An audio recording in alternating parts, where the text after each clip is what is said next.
சங்ககால இலக்கியத்தில் தமிழ் தேசியம் என்ற கருத்தை எப்படி உணர்த்தியிருக்கிறார்கள் இல்லை அது குறித்து பேசப்பட்டிருக்கிறாங்க? தமிழ் தேசியம்ங்கிறது வந்துட்டு ஒரு இயல்பான ஒரு சிந்தனை. இப்போது எல்லாரும் வந்துட்டு அவங்க அம்மா அப்பாவை பற்றி நூல்லாம் பெருசாக எழுதியிருப்பாங்கன்னு சொல்ல முடியாது. அதுக்காக அம்மா அப்பாவை பிடிக்கலன்னு சொல்ல முடியாது இல்லைங்களா? அந்த மாதிரி இயல்பான ஒரு சிந்தனை. அந்த சிந்தனை வந்து இயல்பாக வெளிப்படக்கூடிய நிறைய இடங்கள் வந்துட்டு நமக்கு சங்க இலக்கியங்களில் இருக்குது. மிக குறிப்பாக இந்த தமிழ் தேசியத்தை இந்த தூக்கி பிடித்த முதலாவது நூல் அப்படின்னு சிலப்பதிகாரத்தை சொல்லலாம். அப்போ அந்த மூவேந்தரும் ஒன்றா சேர்ந்து தமிழ்நாடுன்னு நிற்கணும், சேர நாடு, சோழ நாடு, பாண்டிய நாடுன்னு நிற்காம தமிழ்நாடுன்னு நிற்கணுங்கிற ஒரு கருதுகோளை வந்துட்டு சிலப்பதிகாரம் முன்வைத்தது. அதனால தான் வந்துட்டு அதை தமிழ் தேசிய காப்பியம் அப்படின்னு சொல்கிறோம். இன்னும் வந்து பார்த்திங்கன்னா ஒரு ஒரு வழிபாட்டு ஒற்றுமையெல்லாம் தாண்டி ஒரு இன ஒற்றுமை வந்து மிக முக்கியமானது அப்படின்றத வலியுறுத்தணுன்னாலாம் நம்ம வந்துட்டு சிலப்பதிகாரத்தை பார்க்குறோம். அது இல்லாமல் இலக்கண நூல்கள் கூட வந்துட்டு அந்த உணர்வுல என்ன எழுதப்பட்டிருக்கு. இப்போ இளம்பூர்னர் வந்து தொல்காப்பியத்துக்கு உரை எழுதுகிறப்போ ஒரு உரை வந்து எப்படி எளிமையாக இருக்கணும், ஒரு கேள்வி பதில் மாதிரி எளிமையாக இருக்கணுன்றத விளக்குறப்ப என்ன சொல்கிறாருன்னா, உன்னோட நாடு அப்படின்னு யாராவது கேட்டால் தமிழ்நாடுன்னு சொல்கிற மாதிரி இயல்பானதாக இருக்கணும் அப்படின்றார். நாடு யாதெனில் தமிழ்நாடு என்றல் அப்படின்னு குறிப்பிடுறார். அதே மாதிரி பின்னாடி வந்த அரசர்கள் பார்க்குறப்போ அவங்க பேருக்கு வந்து அவங்க ஒரு விளக்கம் கொடுக்குறப்போ அல்லது ஒரு ஒரு அடைமொழியை சேர்த்துக்கிறப்போ தமிழ்நாடுங்கிற சேர்த்துக்கிட்டாங்க. இப்போ தமிழ்நாடு காத்த பெருமாள் அப்படின்னே ஒரு பல்லவ அரசர் இருக்கிறார். அதே மாதிரி ராஜராஜ சோழன் சொல்கிறப்போ தண்டமிழ்நாடன் ராஜராஜ சோழன் அப்படின்னே ஒரு குறிப்பிடுறார். தமிழ்நாடன் அப்படிங்கிறத ஒரு அடையாளமாக பயன்படுத்தக்கூடியது வந்துட்டு இருந்திருக்குது. இப்போ தமிழ் தேசியம்ங்கிறது வந்துட்டு இன்றைக்கி நேற்றுக்கு வந்த கொள்கை கிடையாது. திராவிடம் என்று இவர்கள் சொல்லக்கூடியது உருவாகுவதற்கு குறைந்தபட்சம் 2000 ஆண்டுகளுக்கு முன்பாகவே வந்த ஒரு இயல்பான ஒரு கொள்கையாகத்தான் நம்ம தமிழ் தேசியத்தை பார்க்க முடியுது. இப்போ குறிப்பாக தமிழ்நாட்டில் சமூக நீதி கொள்கை அப்படின்னு சொல்கிறாங்க. சமூக நீதி கொள்கையும் தமிழ் தேசியமும் ரெண்டும் சேர்ந்து ஒன்றாக பயணிக்க முடியும்னு நினைக்கிறீங்களா? இல்லைங்க, இப்போது தமிழ் தேசியம் என்பது தான் அடிப்படையில் சமூக நீதி இல்லைங்களா? இப்போ தமிழர்களுக்கான நீதியை வந்துட்டு தமிழர்கள்லாம் ஒன்றாக சேர்ந்து பெற்றுக் கொடுக்கணுங்கிறது தான் தமிழ் தேசியத்தினுடைய அடிப்படை. இப்போ வந்துட்டு சமூக நீதின்னு பேசுகிறவங்க பொது தொகுதியில் எத்தனை தாழ்த்தப்பட்ட வேட்பாளர்களை நிறுத்தியிருக்காங்க? தமிழ் தேசியர்கள் எத்தனை வேட்பாளர்களை நிறுத்தியிருக்காங்க? இப்போ செயலில் ஏதாவது ஒன்று இருக்கணும் இல்லைங்களா? சமூக நீதின்றது தமிழ்நாட்டில் வந்துட்டு ஒரு கவர்ச்சிகரமான ஒரு வார்த்தை விளையாட்டு, அவ்வளோதான். திராவிட மாடல். ஆமாம். அது இப்போ வந்து பார்த்திங்கன்னா அவங்க கூட்டணியிலே இருக்கக்கூடிய ஒரு தலைவர், அவருக்கு வந்துட்டு மட்டும் பிளாஸ்டிக் நாற்காலி போட்டுட்டு மற்றவங்களுக்கெல்லாம் நல்ல நாற்காலி போடுறதாக இருக்கட்டும். அவங்க பொது தொகுதியில் போய் இடம் கேட்டவுடனே நீங்கள்லாம் பொது தொகுதிக்கு ஆசைப்படலாமா அப்படின்னு கேட்குறதாக இருக்கட்டும். இப்போ அவருக்கே வந்து சில தொகுதிகள் ஒதுக்கப்படுறப்போ உங்கள் தொகுதிகளில் இவங்கள தான் நிறுத்தணும் அப்படின்னு அழுத்தம் கொடுத்தாங்கன்னா அவரே மேடைகளில் சொல்கிறார். அப்படி அழுத்தம் கொடுப்பதாக இருக்கட்டும். ஒரு குறிப்பிட்ட கட்சியினுடைய 63 கொடிக்கம்பம், இத்தனையுமே அந்த கட்சி வந்து பார்த்திங்கன்னா திமுக கூட்டணியில் இருக்கக்கூடிய கட்சி, கூட்டணியில் இருக்கிற கட்சியினுடைய 63 கொடிக்கம்பத்தை அகற்றதாக இருக்கட்டும். அதே மாதிரி தெலுங்கு இனத்தை சேர்ந்த தாங்கள் மதிக்கக்கூடிய ஒரு சாதியை சேர்ந்த ஒரு கட்சி, அதனுடைய வாக்கு சதவீதம் 6% கீழே, அவங்களுக்கு 10 சீட்டு கொடுக்கக்கூடிய அதே கூட்டணியில் இந்த கட்சிக்கு 8 சீட்டு மட்டும்தான் கொடுத்துருக்குறாங்க. அதுவும் இவங்க வாக்கு வங்கி பார்த்திங்கன்னா அவங்க மாநில தேர்தல் ஆணையத்தோட அங்கீகாரம்லாம் வாங்குற அளவுக்கு வாக்கு வங்கி இருக்கக்கூடிய ஒரு கட்சிக்கு 8 சீட்டு, எந்த ஒரு வாக்கு வங்கியும் இல்லாத ஒரு கட்சிக்கு 10 சீட்டு கொடுத்தாங்க. 10 சீட்டு கொடுத்தவங்க இப்போ ஒரு எம்எல்ஏவும் இவங்க 2 எம்எல்ஏவும் ஜெயிச்சிருக்கிறாங்க. அப்போ கண்ணுக்கு நேராக நம்ம பார்க்குறோம் இவங்க சமூக நீதின்ற பேரில் எவ்வளோ பெரிய அநியாயத்தை பண்ணிகிட்டு இருக்காங்கன்ட்டு. இப்போ என்னென்னா ஒரு செயலில் நம்ம வந்துட்டு சரியாக செய்ய முடியலைன்னா அதுக்கு பேர் வைக்கிறதுல கொஞ்சம் ஏமாத்திடலாங்கிறது ஒரு நடைமுறை. வந்து ஒரு சாலையை வந்து உருவாக்குறாங்க, மரத்தெல்லாம் வெட்டிட்டு உருவாக்குறாங்க. மரத்தெல்லாம் வெட்டிட்டாங்களே, இது வந்து ஒரு சூழலியலுக்கு எதிரான சாலை அப்படின்ற ஒரு பார்வை வரக்கூடாதுன்னா அது க்ரீன் வேன்னு பேர் வச்சுருவாங்க. எதுக்கு க்ரீன்? இப்போ வந்து இந்த கார்ப்பரேட் நிறுவனங்களுக்கெல்லாம் ஒரு நிதி இருக்கும், சமூக சேவை நிதின்ட்டு, அதில் எப்படி தான் சொல்லுவாங்க. அப்போ அதெல்லாம் எதுக்கு உருவாக்குறாங்கன்னா அந்த வெறுப்பை வந்து கொஞ்சம் குறைக்கிறதுக்காக ஒரு ஏமாற்று வேலையாக போலியாக பெயர் வைக்கப்படுது. அதுபோல தான் இவங்க வந்து சமூக நீதின்ற ஒரு சொல்லை வந்துட்டு இந்த சமூகத்துக்கு எதிரான செயல்களை மறைப்பதற்கான சொல்லாக பயன்படுத்தி கொண்டிருக்கிறார்கள். இவங்க செயல்பாட்டில் சமூக நீதி ஒருபோதும் இருந்ததில்லை. ஆனால் இன்றைய காலத்தை தமிழ்நாட்டில் தமிழ் தேசிய அரசியல் பெருசாக எடுபட இல்லையே. இப்போ தமிழ் தேசிய அரசியலில் வந்துட்டு புரிஞ்சிக்கிற அளவுக்கு தமிழர்கள் வந்துட்டு ஒரு அறிவு வளர்ச்சி பெறலைங்கிறதையும் திராவிட மாயையிலேருந்து உடனடியாக வெளிவரலைங்கிறதையும் நம்ம பார்க்குறோம். இது வந்துட்டு புது ஒரு சூழ்நிலை கிடையாது. இந்தியா வந்து ஆங்கிலேயர்களுக்கு கீழே இருந்தப்போ இந்தியாவுக்கு சுதந்திரம் வேணும்னு சொன்னதே நிறைய பேர் வந்துட்டு ஐயோ என்ன ஒரு மோசமான கருத்தாக பேசுகிறாங்களே அப்படின்னு நினச்ச காலகட்டம்லாம் இருந்தது. மகாத்மா காந்தியடிகள் முதல்ல கேட்டது தன்னாட்சி, சுதந்திரம் கிடையாது.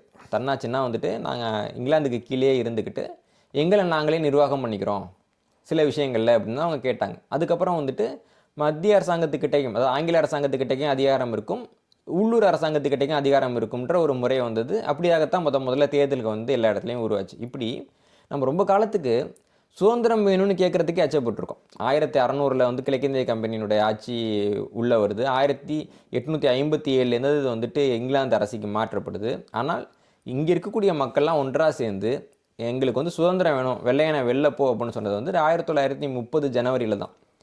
நம்ம அது வரைக்கும் சொல்லவே இல்லை. மக்களுக்கெல்லாம் அந்த உணர்ச்சி வந்துட்டு அவங்க அப்படி சொன்ன பின்னாடி பார்த்தீங்கன்னா அடுத்த 17 வருஷத்தில் வெள்ளைக்காரன் வெளில போயிட்டான்.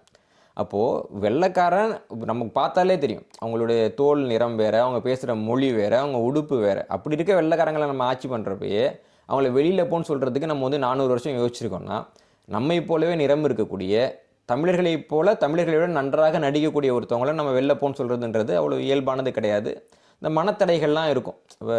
இந்த சில குதிரைங்க வந்து கடிவாளம் போட்டு பழகிட்ட மாதிரி கடிவாளமும் நல்லா தானே இருக்குது, இதில் என்ன குறைஞ்சி போயிட்டோன்னு நினைக்கக்கூடிய ஒரு சூழ்நிலையும் ஒரு மனநிலையும் தமிழர்கள்கிட்ட இருக்குது. ஆனால் என்னைக்காவது ஒரு நாள் வந்துட்டு ஒரு புரிதல் வந்து மக்களுக்கு வரலாம் அப்படின்ற ஒரு நம்பிக்கையில் தான் நம்ம தமிழ் தேசியத்தை திறந்துக்கிட்டு இருக்கோம். ஏன்னா தமிழ் தேசியம்ங்கிறது இயல்பானது. தமிழர்கள் தமிழ் தேசியம் பேச தான் முடியும். தமிழர்கள் வந்துட்டு சமஸ்கிருதத்துக்கான திராவிட தேசியத்தை பேச முடியும், இல்லை திராவிடம்னு பேசுறதுக்கு தேசியம்னு ஒன்று இருக்கா என்ன? அதில் எதுவும் கிடையாது. அப்போ இயல்பானது தான் இது.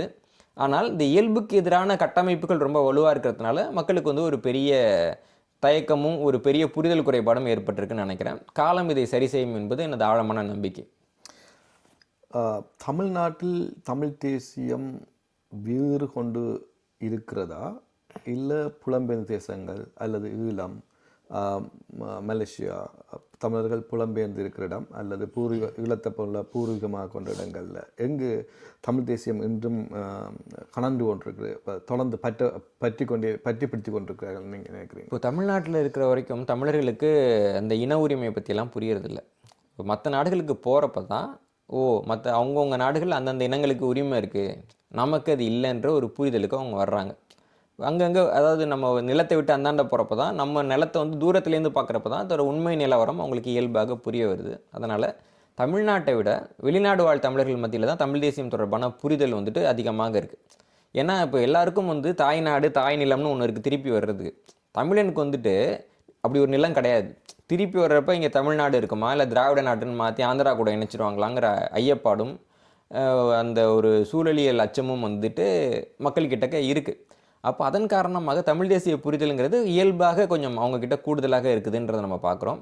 இலங்கையில் வந்து தமிழ் தேசிய புரிதல் வந்துட்டு இயல்பானது. ஆனால் அங்கேயும் இப்போ சமீப காலமாக திராவிடம் பற்றி பேசக்கூடியது, ஏன்னா தமிழ்நாட்டில் என்ன நடந்ததுன்னு தமிழ்நாட்டில் இருக்கவங்களுக்கே பெருசாக தெரியலன்றப்போ அவங்களுக்கு தெரியாமல் இருக்கிறத நம்ம ஒன்றும் குறை சொல்ல முடியாது. அதான் அந்த ஒரு போக்கு தொடங்கி இருக்குதுன்றதையும் பார்க்குறோம்.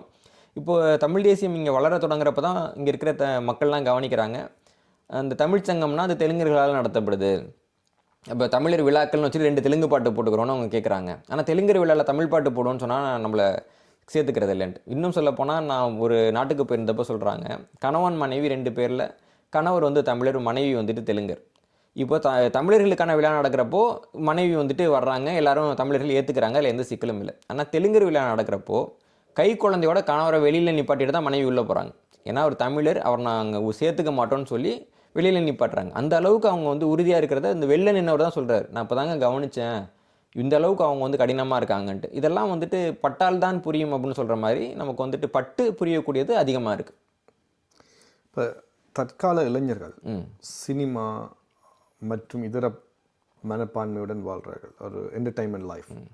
அவர்கள் அந்த இளைஞர்களை தமிழ் அரசியலை எப்படி அணுக வைக்க வேண்டும், எப்படி அவர்கள் அணுக வேண்டும்?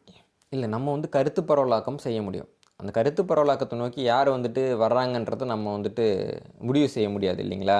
அப்போ அந்த இளைஞர்களுக்கு கூட சென்று சேர்கிற மாதிரி தமிழ் தேசியத்தை எளிமையாக கொண்டு செல்வது எப்படின்றதுக்கான ஒரு முயற்சிகளை நம்ம எடுக்கணும்.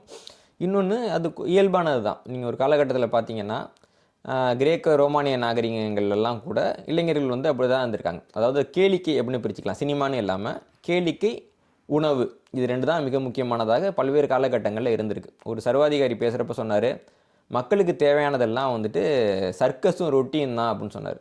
தமிழ்நாட்டில் இன்றைக்கி அது சினிமாவும் அரிசியும்னு மாறி இருக்குது. எங்களுக்கு சினிமா நல்லா இருந்தால் போதும், அரிசி சரியாக கிடச்சா போதும். ஒரு சினிமா வந்து சரியான நேரத்துக்கு வரலான்னா அப்படியே மக்கள் பொங்கி எழுறாங்க, சமூகத்தில் அநீதி நடந்துட்டு அப்படின்ட்டு. காவிரி வந்து ரொம்ப வருஷம் ஆச்சு, மக்களுக்கு தெரியல.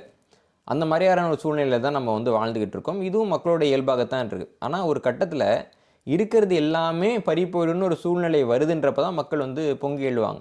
ஏன்னா பல நூற்றாண்டாக பிரெஞ்சு தேசத்தில் பார்த்தீங்கன்னா மக்களுக்கு சில பிரச்சனைகள் இருந்தது.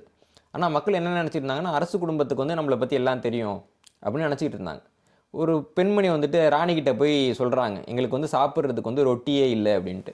ராணி வந்துட்டு ரொட்டி இல்லாட்டி கேக் சாப்பிடுங்களேன் அப்படின்றாங்க.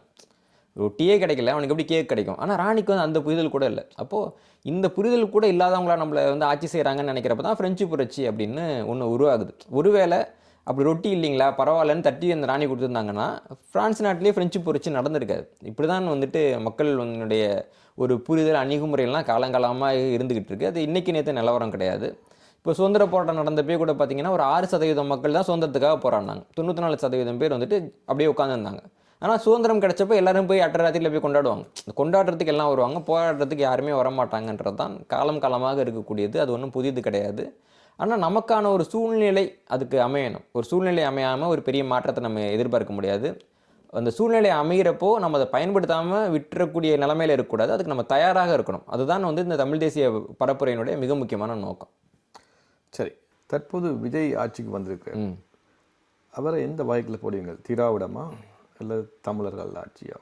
இல்லை, அவர் வந்து அவரை திராவிடர் தான் அடையாளப்படுத்திக்கிறார். இன்னும் சொல்லணும்னா வந்துட்டு ஈவே ராமசாமி அவர்களை வந்துட்டு அவருடைய வழிகாட்டி அப்படின்னு சொல்கிறாரு. அப்போ அவருடைய தேர்வு தான். நம்ம வந்து யாரையும் வரையறுக்க போகிறதில்ல. உங்கள் பேர் என்னன்னு கேட்குறோம், அவர் விஜய்னு சொல்கிறாரு, அவர் நம்ம விஜய்னு கூப்பிட்றோம். அப்புறம் ஏன் அவரை விஜய்னு கூப்பிட்றீங்கன்னு கேட்டால் என்ன அர்த்தம் இல்லைங்களா? ஆனால் அவர் வந்துட்டு இன்னொரு பக்கம் சில நேரங்களில் தமிழ் தேசியமும் எனது இன்னொரு கண்ணுன்னெலாம் சொல்லியிருக்காரு. அது உண்மையாக இல்லையாங்கிறது அவருடைய செயல்பாடுகள்லேருந்து தான் நம்ம தெரிஞ்சுக்க முடியும்.